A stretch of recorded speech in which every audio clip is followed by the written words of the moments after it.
Are we still having this argument over the relative wokeness of Baby, It's Cold Outside? Yes we are, and thank goodness, because both sides are finally bringing out the big guns.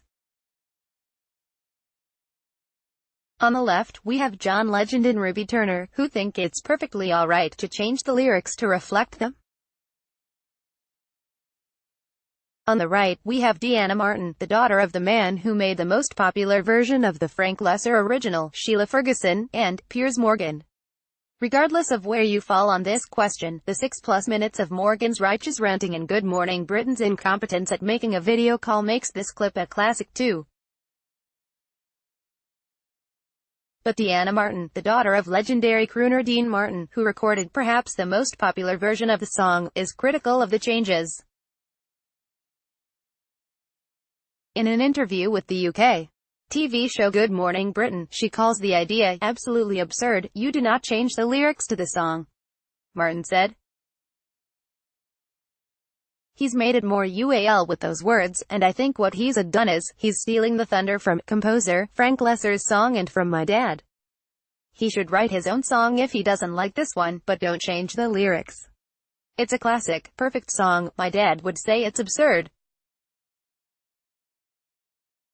I think that John should just have left it alone," Martin added, while acknowledging that John Legend is fantastic and a great writer. If all this sounds familiar to readers, it should.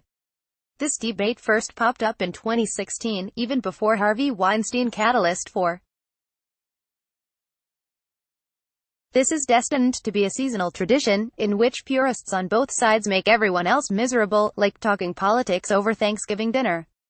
Needless to say, Morgan, Martin, and Ferguson have this correct, in several ways. The biggest issue is taking issue with the benign lyrics themselves, which don't detail date rape or UAL harassment but what used to be called courting by two people who clearly have affection for each other. It's just suggestive enough to be cute while capturing that sense of tension between longing and social propriety for both voices in the lyrics. Anyone who finds the original offensive needs to grow several more layers of skin.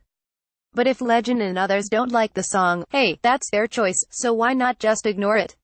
I do that every year with John Lennon's dreadful Happy Christmas, War Is Over, and Paul McCartney's almost as tiresome Wonderful Christmas Time, and don't get me started on The Last Christmas, a song so bad that Hollywood has apparently made a movie out of it. Rewriting the lyrics to update for gender or current cultural references would be one thing, but Legend rewrote them as a lecture to shame everyone who might have enjoyed the original. We're so much enlightened than you are is the lesson.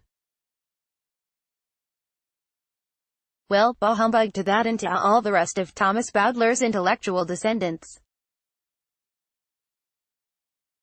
If Legend is so keen on lecturing people over lyrical non-compliance with the reason Legend takes his stand on Baby rather than Baby Got Back is because taking on rap and hip-hop will cost him lots and lots of money and any sort of coolness factor he's generated, and, as Morgan points out vociferously, everyone knows that picking on Loesser rather than Snoop Dogg is craven, especially when the people who wrote Baby and made it popular aren't here to defend themselves. Deanna Martin hits the nail on the head here. It's absolutely absurd to pose as woke over Baby It's Cold Outside. Legend deserves every ounce of ridicule that Morgan hands out here. He would have been better off heeding Martin's advice. He should write his own song.